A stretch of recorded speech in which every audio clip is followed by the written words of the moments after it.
The call came in the middle of a meeting, a quiet, trembling voice on the other end of the line. "Sir, please come home. Now. She'll destroy her." The Mafia boss, Lorenzo Moretti, had heard fear before. He knew the sound of lies, danger, betrayal. But this voice, his maid's voice, was shaking in a way that made his blood run cold. He arrived at the mansion in under 8 minutes. The moment he stepped through the doors, he knew something was wrong. No music, no footsteps, just the faint, muffled sound of crying. Not his wife's, his daughter's. Lorenzo moved down the hallway, one step at a time.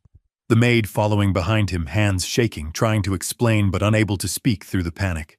And then he reached the living room. He froze. His elegant, perfectly composed wife, the woman he trusted with his home and his heart, was standing over their little girl, rage twisting across her face. His daughter was on the floor, trying to shield herself, tiny hands trembling, whispering for it to stop. Lorenzo had seen murders, betrayals, executions, but nothing prepared him for the sight of his wife hurting the one soul he would burn the world to protect. In that moment, he realized the enemy he'd been hunting on the streets had been living in his home all along. Stay with me until the end, because what Lorenzo does next will tear open secrets this family has been hiding for years. Before we begin, don't forget to like this video, hit subscribe, and comment where you're watching from. Now let's get started. Lorenzo Moretti wasn't just any businessman. He was the head of one of the most feared crime families in the city. Men crossed the street when they saw him coming. Police officers looked the other way when his name was mentioned. Politicians answered his calls on the first ring. But at home, he was just a father who loved his 8-year-old daughter more than life itself. Maria Elena Moretti was everything to him. After losing his first wife in childbirth, Lorenzo had sworn to protect this little girl from every danger the world could throw at her. He built walls around their mansion. He hired the best security money could buy. He made sure no enemy could ever touch her. What he never imagined was that the greatest threat would come from inside those walls. Isabella Moretti, his second wife, had swept into their lives 3 years ago like a hurricane wrapped in silk. She was stunning, sophisticated, and seemed to adore Maria Elena from the very first day they met. Lorenzo watched his broken daughter smile again, heard her laugh echo through the empty halls of their home. Isabella had seemed like a miracle, a second chance at happiness for both of them. But miracles, Lorenzo was about to learn, sometimes come with a price darker than any deal he'd ever made on the streets. The maid who called him that day was Rosa Delacroix. She'd worked for the Moretti family for 6 years, watching Maria Elena grow from a toddler into a bright, curious child. Rosa had seen everything in this house: the late-night phone calls, the mysterious visitors, the briefcases full of cash that came and went like shadows. But she'd never seen anything that scared her more than what happened behind closed doors when Lorenzo left for work. It started small. Isabella would speak sharply to Maria Elena when Lorenzo wasn't around. She'd criticize the child's manners, her appearance, her innocent questions. Rosa noticed how Maria Elena would flinch when Isabella entered a room, how the little girl's laughter became quieter, more cautious. Then Isabella began making rules. No running in the house, no loud voices, no tears when Daddy left for business trips. Maria Elena was to be seen and not heard, perfect and silent like a porcelain doll on a shelf. Rosa tried to intervene, gently suggesting that 8-year-old children needed room to play, to explore, to simply be children. Isabella's response was swift and cold. "Rosa, you're here to clean and cook, not to parent. Stay in your lane." The warning was clear, but Rosa couldn't ignore what she was witnessing. Maria Elena was changing. The bright, curious child was becoming withdrawn, nervous, constantly looking over her shoulder for Isabella's approval. Rosa started documenting everything. She took photos of Maria Elena's bruised wrists after Isabella grabbed her too roughly. She recorded conversations where Isabella called the child worthless, stupid, a burden on Lorenzo's success. But every time Rosa tried to bring her concerns to Lorenzo, Isabella was there first, with explanations that sounded perfectly reasonable. Maria Elena was going through a difficult phase. She was testing boundaries. She needed more structure, more discipline. Lorenzo, exhausted from managing his empire and still grieving his first wife, wanted to believe that Isabella had everything under control at home. He trusted his new wife completely, grateful that she'd taken on the challenge of raising another woman's child. What Lorenzo didn't know was that Isabella had married him not for love, but for power. She wanted to be the queen of his empire, the only woman who mattered in his world. And Maria Elena, sweet, innocent Maria Elena, was the one obstacle standing between Isabella and complete control over Lorenzo's heart. The breaking point came on a Tuesday afternoon in November. Lorenzo was across town, meeting with his lieutenants about a territorial dispute that threatened to explode into open warfare. His phone was on silent, his attention completely focused on strategies and contingencies. Meanwhile, at home, Maria Elena had made a mistake that would change everything. She'd been working on a school project about family trees, carefully drawing pictures of her parents and grandparents with colored pencils. When she reached for the red crayon to color her late mother's dress, her small hand knocked over a glass of water. The water spilled across Isabella's antique mahogany coffee table, seeping into the wood, leaving a stain that couldn't be ignored. Maria Elena stared at the damage in horror, knowing immediately that Isabella would be furious. She grabbed paper towels, desperately trying to clean up the mess, but the water had already soaked deep into the expensive wood. Isabella found her there, on her knees, scrubbing frantically at the stain with tears streaming down her face. "I'm sorry," Maria Elena whispered. "I'm so sorry, Mama Isabella. It was an accident. I didn't mean to." For a moment, Isabella said nothing. She stood perfectly still, her manicured hands clenched into fists, her perfectly made-up face twisted with rage that had been building for months. Then she exploded. "You stupid, clumsy little brat!" Isabella's voice cut through the mansion like a blade. "This table cost more than most people make in a year, and you've ruined it with your carelessness." Maria Elena cowered, still clutching the soggy paper towels. "Please, I'll fix it. I'll use my allowance money. Your allowance?" Isabella laughed, but there was no humor in it. "You think your pathetic allowance could pay for this? You think anything you have could fix what you've destroyed?" Rosa heard the shouting from the kitchen and came running, but she stopped in the doorway, frozen by the venom in Isabella's voice. "You're just like your mother," Isabella continued, her words designed to cut deep. "Weak, worthless, a constant disappointment to everyone around you." Maria Elena's face crumpled at the mention of her mother. "Don't talk about my mama like that." "Your mama?" Isabella stepped closer, towering over the small girl. "Your mama is dead, Maria Elena. Dead and gone. And do you know why? Because even God couldn't stand having someone so pathetic in this world." That was when Rosa knew she had to act. She pulled out her phone, her hands shaking as she dialed Lorenzo's number.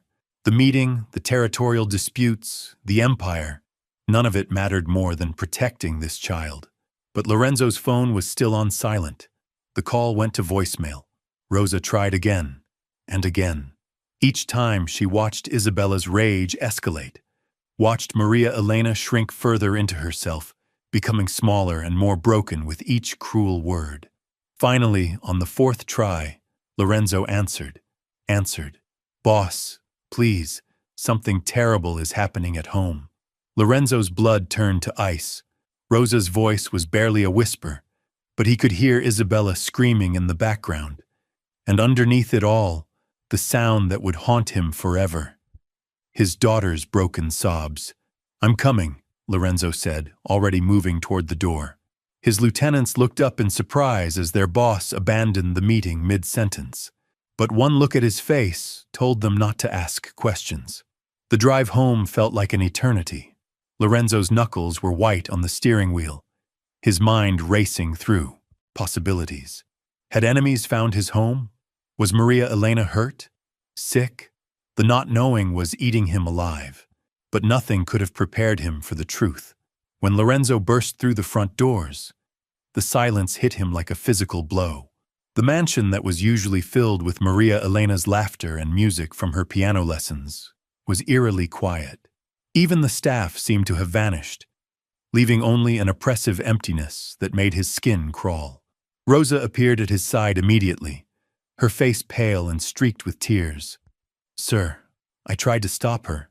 I tried to call you sooner, but she wouldn't let me near the phone." "Where is she?" Lorenzo's voice was deadly calm, the same tone he used before ordering executions.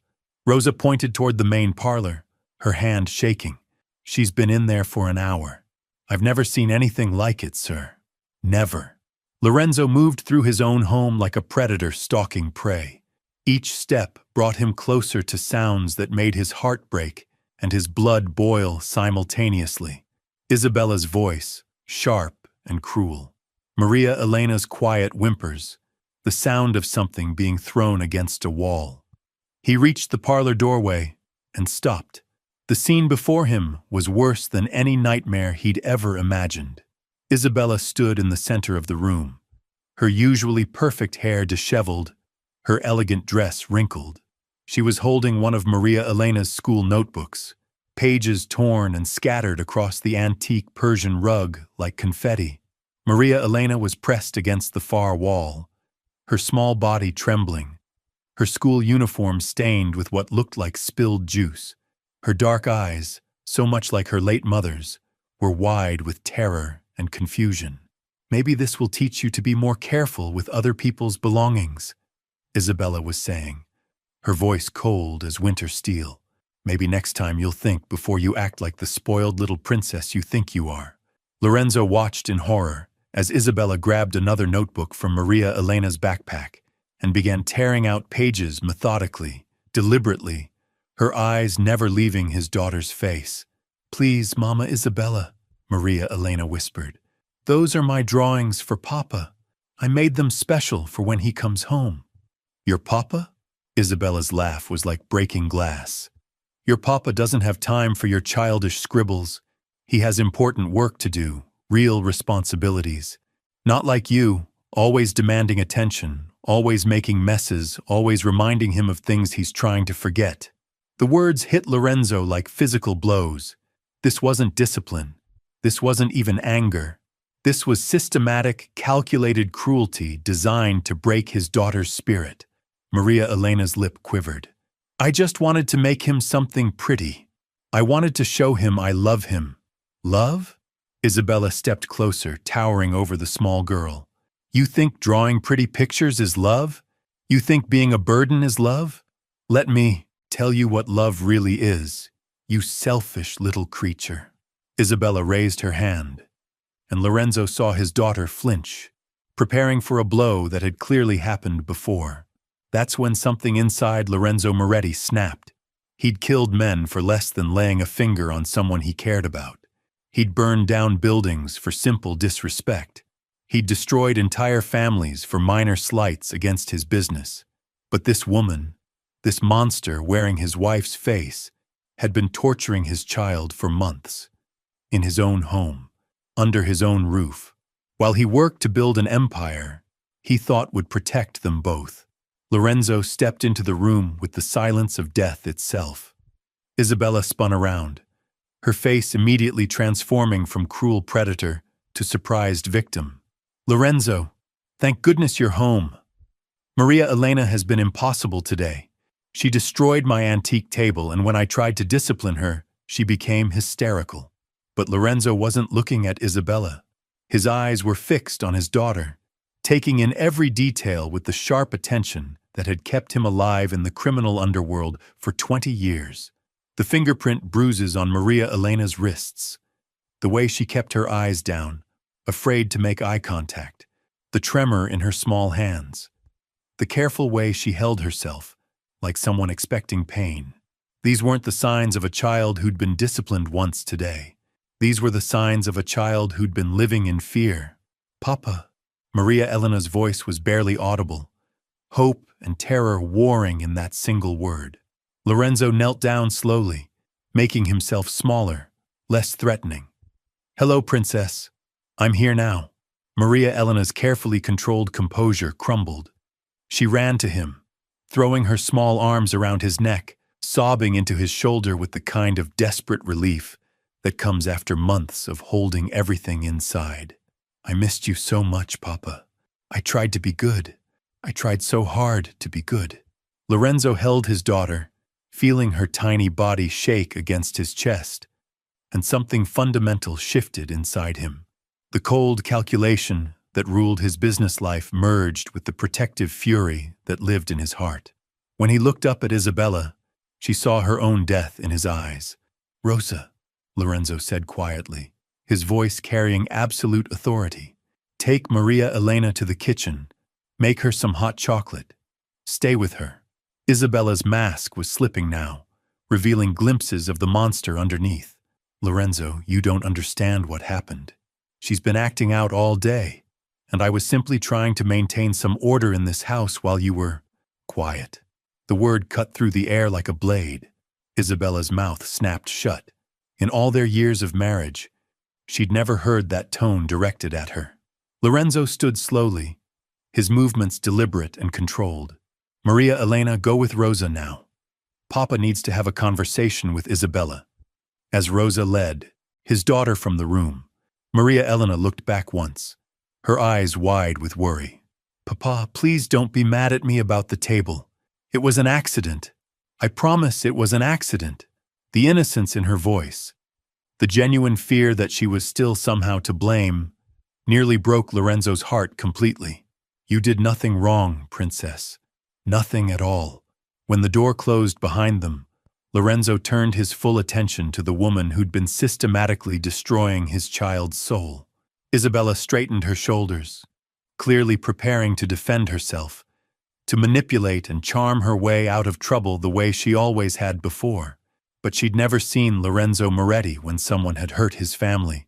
She'd never experienced the cold, calculating fury that had made him one of the most feared men in the city.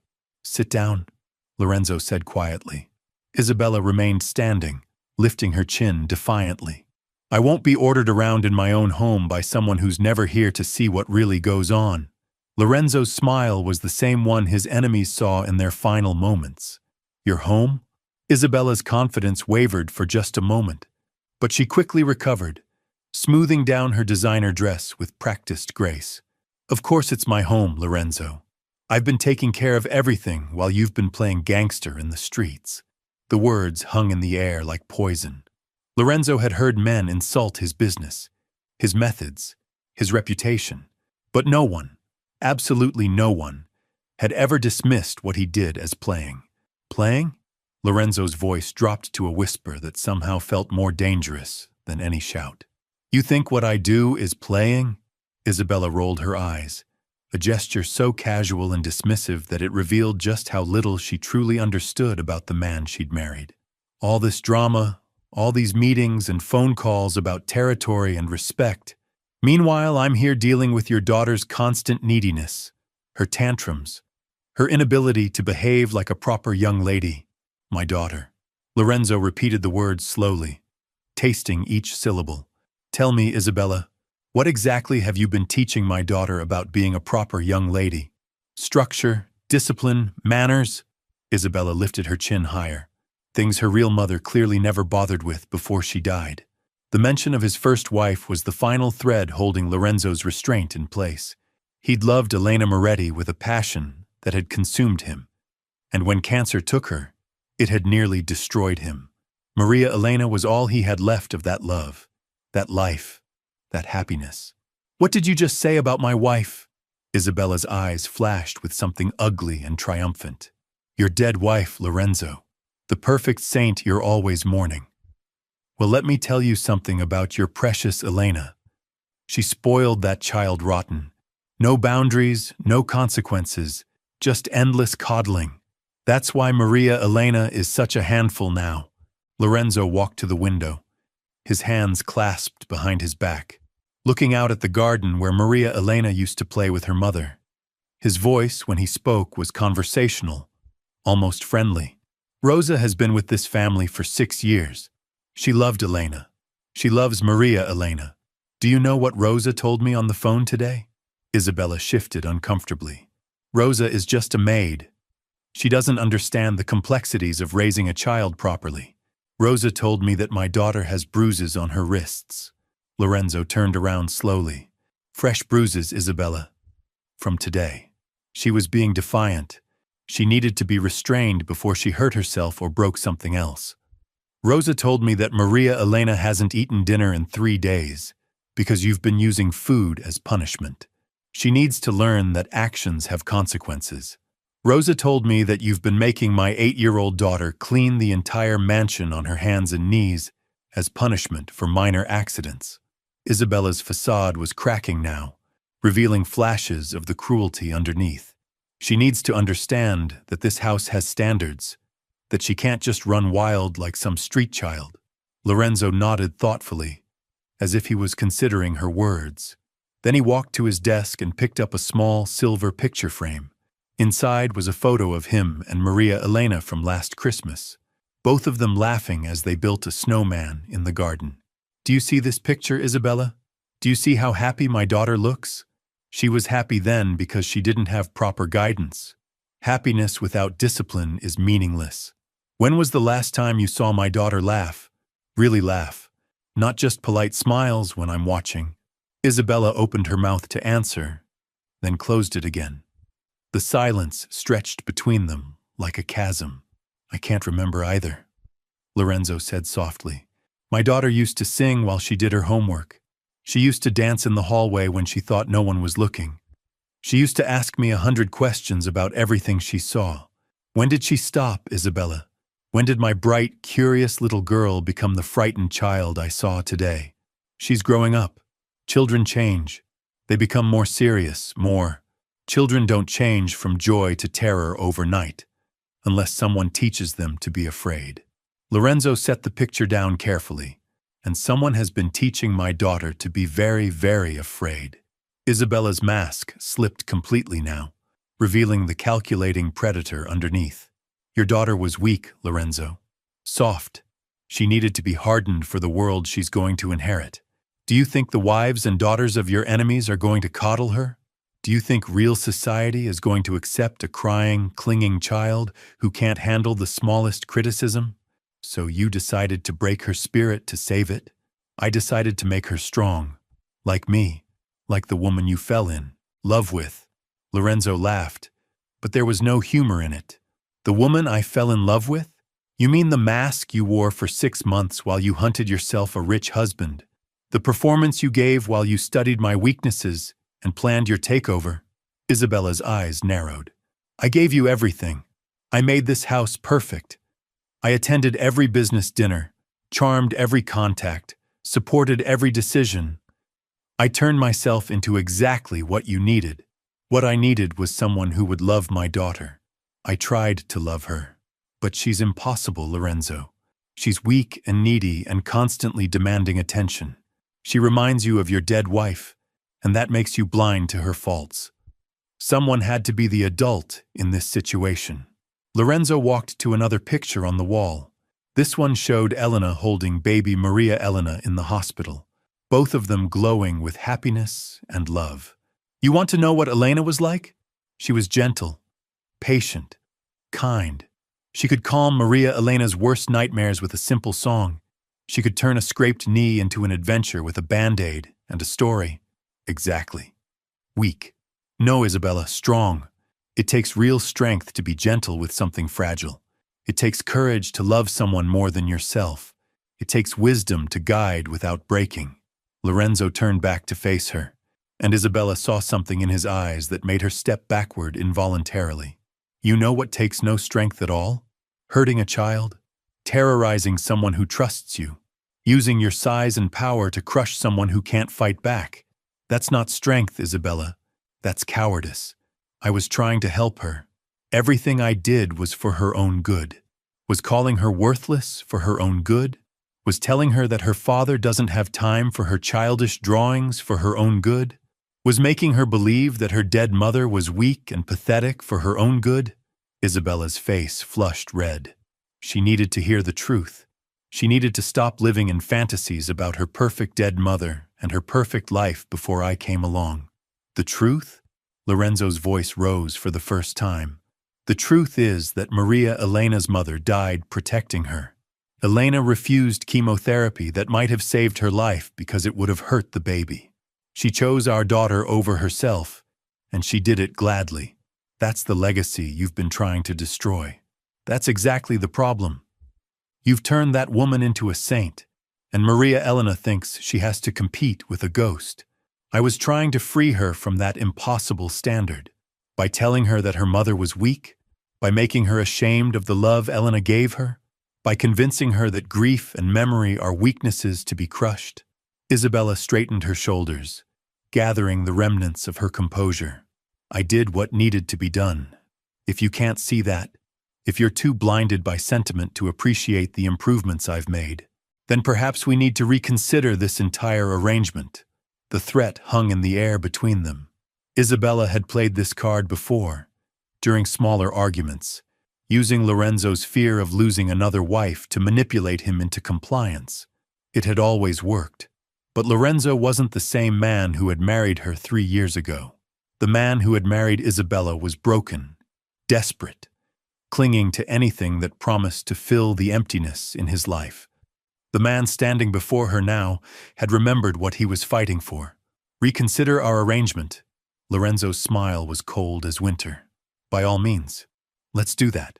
He walked to his desk and opened the top drawer, pulling out a manila folder thick with documents. Isabella watched, confused as he spread the papers across the desk surface. What are those? Bank records, phone logs, security footage from the house, witness statements. Lorenzo looked up at her with eyes like steel. Did you really think I built an empire by trusting people blindly, Isabella? Did you think I survived 20 years in this business by ignoring threats just because they wore pretty faces? Isabella's confidence flickered. What are you talking about? I'm talking about the fact that I've been investigating you for the past 6 months. Ever since I noticed that my happy daughter was becoming a nervous wreck. Ever since I started seeing fear in her eyes instead of love when she looked at the woman who was supposed to be her new mother. The color drained from Isabella's face. You've been spying on me? I've been protecting my family, something I should have done from the beginning. Lorenzo picked up one of the documents. For instance, did you know that every conversation in this house is recorded, including the ones you've had with Maria Elena when you thought no one was listening? Isabella's hands began to shake. That's illegal. You can't record private conversations without consent.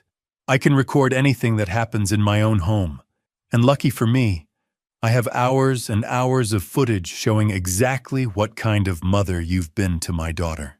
Lorenzo pressed a button on his desk, and suddenly Isabella's voice filled the room through hidden speakers. Stop sniveling, you pathetic little brat.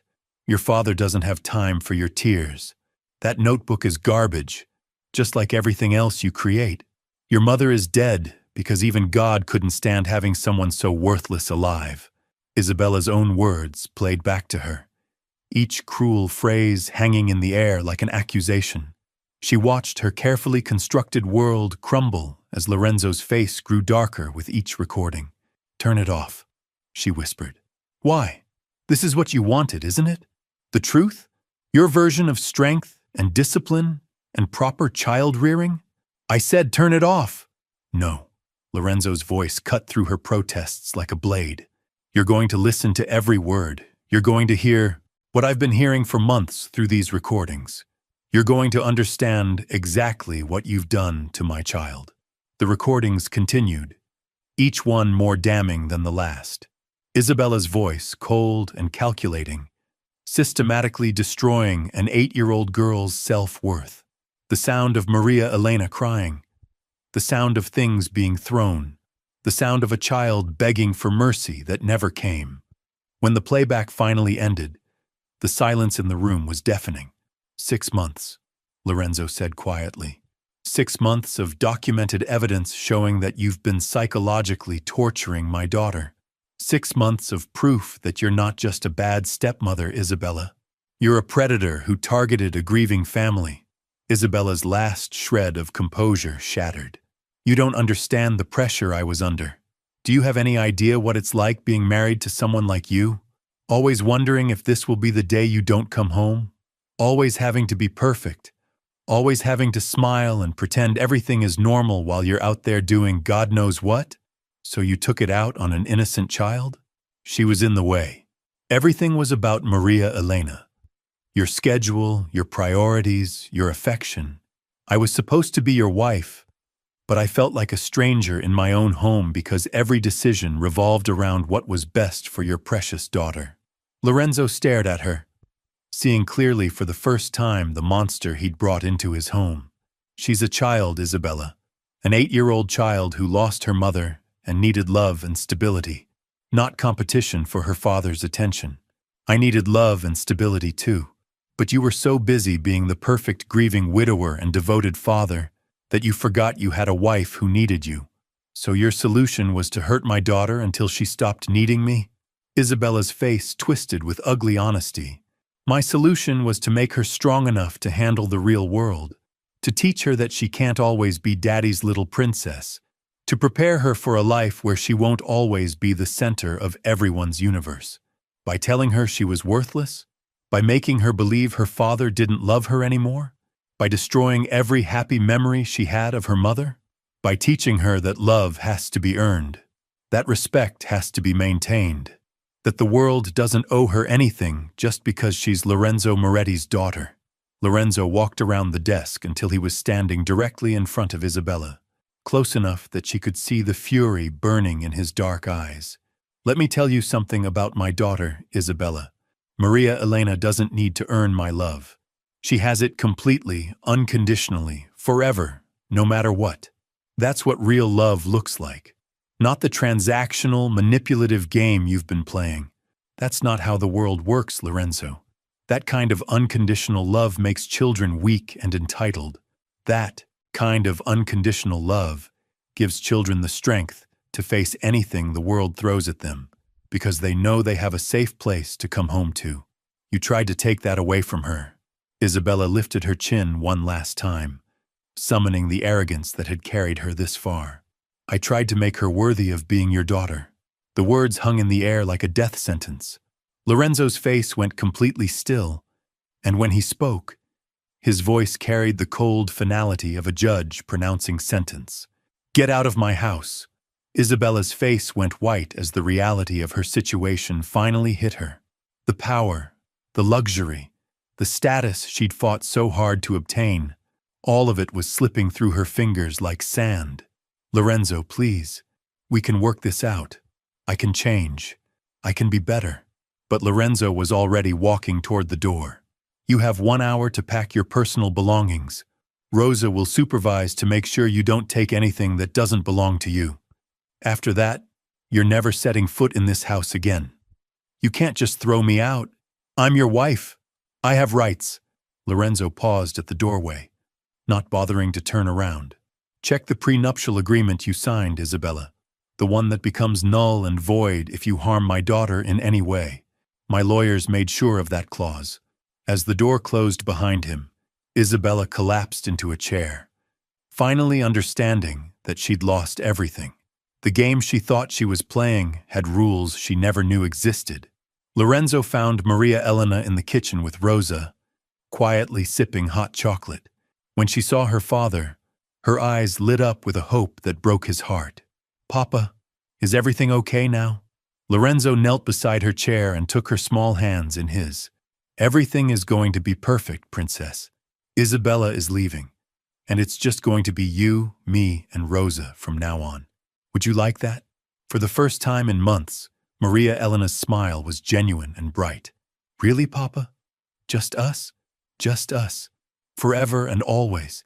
6 months later, the Moretti mansion was filled with laughter again. Maria Elena had returned to her old self, curious, joyful, and secure in her father's love. Lorenzo had restructured his business to spend more time at home, realizing that no empire was worth more than his daughter's happiness. And sometimes, late at night, he would thank Rosa for that brave phone call that saved them both. The moral of this story is simple. Sometimes the greatest threats come from those we trust most. But when love is real, when family matters more than anything else, the truth will always find a way to surface.